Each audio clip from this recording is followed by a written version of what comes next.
স্বস্তির আবহাওয়ায় জাতীয় ঈদগাহ সহ দেশে ব্যাপক আনন্দে ঈদুল আজহার জামাত, বর্ণিল সাজে রাজধানী ঢাকা। প্রধানমন্ত্রী তারেক রহমানের ঈদ শুভেচ্ছা, কোরবানির প্রকৃত চেতনা থেকে ত্যাগের মহিমায় দীক্ষা নেয়ার আহ্বান। দেখছিলেন ক্রাউন সিমেন্ট সংবাদ শিরোনাম, এবার বিস্তারিত। বিরূপ বার্তা থাকলেও এখন পর্যন্ত স্বস্তির আবহাওয়ায় জাতীয় ঈদগাহ সহ বিভিন্ন জায়গায় ঈদ জামাত শুরু হয়েছে। বৃষ্টির আশঙ্কা রেখেই তৈরি করা হয়েছে জামাতের প্যান্ডেল, কোথাও কোথাও বিকল্প ব্যবস্থাও রাখা হয়েছে। দর্শক জাতীয় ঈদগাহে আছেন সহকর্মী ফজলে রাব্বি, সরাসরি যাচ্ছে তার কাছে। রাব্বি, কেমন দেখছেন জাতীয় ঈদগাহের সামগ্রিক আয়োজন, জানাবেন। জি রেখা, ধন্যবাদ। আপনি জানেন যে আজ কিন্তু আজহা, অর্থাৎ ঠিক সকাল এখন বাজে 7:30, অর্থাৎ এখনই কিন্তু আসলে নামাজ অনুষ্ঠিত হয়ে গেছে। জাতীয় ঈদগাহের যে প্রধান জামাত কিন্তু ইতিমধ্যে শুরু হয়েছে, মাত্রই শুরু হলো, এবং এর আগে কিন্তু ঠিক 20 মিনিটে কিন্তু আসলে প্রধানমন্ত্রী তারেক রহমান এখানে উপস্থিত হন, এবং তার ঠিক 5 মিনিট পরে কিন্তু রাষ্ট্রপতি শাহাবুদ্দিন চুপ্পু তিনি কিন্তু এখানে উপস্থিত হন, এবং তারপরে প্রধান বিচারপতি, সরকারের গুরুত্বপূর্ণ ব্যক্তিবর্গ সহ সর্বসাধারণের মানুষজন কিন্তু আসলে ঠিক একটু আগে এখানে প্রবেশ করেন, এবং ইতিমধ্যে দেখছেন যে জাতীয় ঈদগাহর যে প্রধান জামাত সেটা অনুষ্ঠিত। এই জামাতকে ঘিরে কিন্তু আসলে আইন শৃঙ্খলা বাহিনী, র্যাব, গোয়েন্দা সংস্থা সহ আইন শৃঙ্খলা বাহিনীর যতগুলো ইউনিট আছে সবগুলোই কিন্তু প্রচুর তৎপর রয়েছে, এবং পাশাপাশি আপনি দেখতে পাচ্ছেন এখন কিন্তু আসলে নামাজ আদায় করছেন, এবং খুব সারিবদ্ধ এবং সুশৃঙ্খলভাবেই কিন্তু তারা আসলে এখানে প্রবেশ করেন, এবং সবাইকে কিন্তু আসলে যে চেক আপ, তাদেরকে যে ধরনের নিরাপত্তার মধ্যে রাখা সেটা কিন্তু রেখেই কিন্তু আসলে এখানে প্রবেশ করা হয়েছে। এবং আমি আপনাকে একটা তথ্য ঘিরে কিন্তু আসলে 35,000 মুসল্লিরা নামাজ পড়ার জন্য যে ধরনের ব্যবস্থা সেটা কিন্তু রাখা হয়েছে। তো এই ছিল মোটামুটি আমার কাছে জাতীয়। রাব্বি, আপনাকে ধন্যবাদ। বাংলাদেশ সহ বিশ্ব মুসলিমের প্রতি ঈদ শুভেচ্ছা জানিয়েছেন প্রধানমন্ত্রী তারেক রহমান। এক ভিডিও বার্তায় তিনি দলমত, ধর্ম, বর্ণ নির্বিশেষে দেশবাসীকে পবিত্র ঈদের শুভেচ্ছা জানান। বাংলাদেশ সহ বিশ্ব মুসলিমের প্রতি পবিত্র ঈদুল আজহার শুভেচ্ছা। দল, মত, ধর্ম, বর্ণ নির্বিশেষে দেশবাসীকে পবিত্র ঈদের শুভেচ্ছা জানাই। ঈদ মোবারক। কোরবানি শুধু পশু জবাই নয়, বরং লোভ, লালসা, হিংসা, বিদ্বেষ আর মনের পশুত্বকে পরাভূত করার দীক্ষা গ্রহণের মধ্যেই নিহিত রয়েছে কোরবানির মাহাত্ম্য ও তাৎপর্য। আল্লাহর শ্রেষ্ঠত্ব ঘোষণা করে নিজেকে আল্লাহর কাছে সমর্পণের এই উৎসব আমাদেরকে ত্যাগের মহিমায় উদ্ভাসিত করবে, সত্য সুন্দরের দিকে ধাবিত করবে। এটিই হোক পবিত্র কোরবানির অন্যতম শিক্ষা। ঈদ আনন্দে শরিক হতে শেষ সময়েও ট্রেনে, বাসে ছুটে গেছে মানুষ। যাত্রীদের উপচে পড়া ভিড় ছিল ট্রেনে। ভেতরে জায়গা না পেয়ে অনেকে চড়েছেন ছাদেও।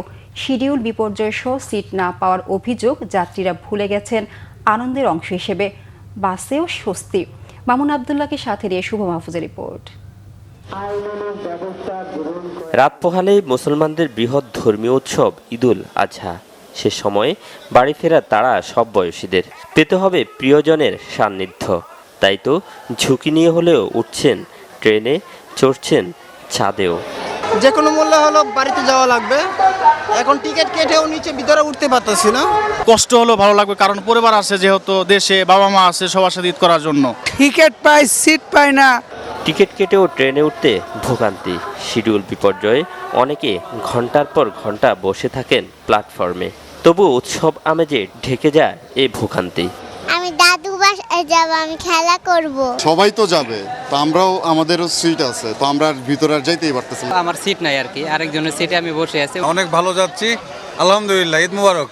আমার ট্রেন হচ্ছে 6:45, এখন হচ্ছে 7:45 বাজে, তা এখনো আসেনি।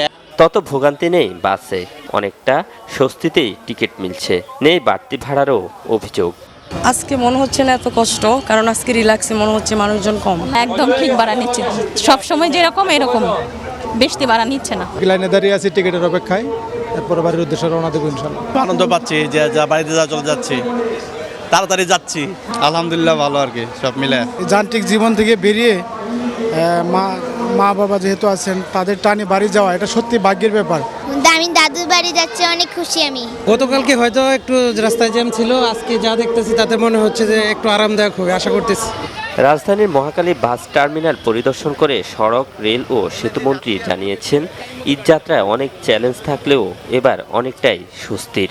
1.5 কোটি মানুষ ঢাকা থেকে 2 দিন 3 দিনের মধ্যেই এসে যাবে, গন্তব্যে যাবে, প্রত্যন্ত অঞ্চলে যাবে। পরিবহন সেক্টরের যে সামর্থ্য আছে সেটার শতভাগ দিয়ে আমরা চেষ্টা করেছি। মোটামুটিভাবে আমি নিশ্চিতভাবে বলতে পারি, এবং আমরা মনে হয় যে আপনারা দ্বিমত হবেন না, নির্ধারিত ভাড়ায় যাত্রীরা যাচ্ছে এবং যাত্রীরা তাই বলছে শৃঙ্খলার সাথে তারা টিকিট পাচ্ছে, এখনও পর্যন্ত টিকিট পাচ্ছে। তো সব কিছু মিলে একটা ভালো ঈদযাত্রা আমরা ম্যানেজ করতে সক্ষম হলাম, এটুকুই বলবো। ঈদ শেষে মানুষ যাতে ফিরতি পথেও স্বস্তি পায় সে বিষয়ে সরকার সক্রিয় রয়েছে বলেও জানান সড়কমন্ত্রী। শুভ মাহফুজ, বাংলা ভিশন, ঢাকা। ঈদযাত্রার শেষ মুহূর্তে ঘরে ফিরতে সদরঘাট লঞ্চ টার্মিনালে ভিড় নামে দক্ষিণাঞ্চলগামী মানুষের। ঝড় বৃষ্টির কারণে কিছু সময় লঞ্চ চলাচল বন্ধ থাকলেও পরে স্বাভাবিকভাবেই টার্মিনাল থেকে লঞ্চ ছেড়ে যেতে শুরু করে। বুধবার দুপুরের পর থেকে বাড়তে থাকে ঘরমুখ মানুষের ভিড়। যথাসময়ে লঞ্চ না ছাড়ার অভিযোগ করছেন কেউ কেউ। বাড়তি ভাড়া আদায়ের কোনো অভিযোগ না থাকায় স্বস্তি প্রকাশ করছেন যাত্রীরা। তবে বৈরী আবহাওয়ায় যাত্রী চাপ কিছুটা কম রয়েছে বলে জানান লঞ্চ মালিক সংশ্লিষ্টরা। রাজধানীর মগবাজারে আদ্দিন হাসপাতালের এক ওয়ার্ডে 6 নবজাতকের মৃত্যুর ঘটনায় দোষীদের বিরুদ্ধে কঠোর ব্যবস্থা নেওয়ার হুঁশিয়ারি দিয়েছেন স্বাস্থ্যমন্ত্রী সরদার সাখাওয়াত হোসেন। কিশোরগঞ্জের শহীদ সৈয়দ নজরুল ইসলাম মেডিকেল কলেজ হাসপাতাল পরিদর্শন শেষে সাংবাদিকদের প্রশ্নের জবাবে তিনি একথা বলেন। জানান, বিষয়টি তদন্তে এরই মধ্যে কমিটি গঠন করা হয়েছে এবং দোষীদের বিরুদ্ধে যথাযথ ব্যবস্থা নেওয়া হবে। এ সময় হাম সংক্রমণ বৃদ্ধির জন্য বিগত সরকারের আমলের অব্যবস্থাপনাকে দোষারোপ করেন স্বাস্থ্যমন্ত্রী। সংবাদ শেষ করব ক্রাউন সিমেন্ট শিরোনামগুলো আরেকবার জানিয়ে। স্বস্তির আবহাওয়ায় জাতীয় ঈদগাহ সহ দেশে ব্যাপক আনন্দে ঈদুল আজহার জামাত, বর্ণিল সাজে রাজধানী ঢাকা। প্রধানমন্ত্রী তারেক রহমানের ঈদ শুভেচ্ছা, কোরবানির প্রকৃত চেতনা ত্যাগ থেকে ত্যাগের বহিবায় দীক্ষা নেওয়ার আহ্বান।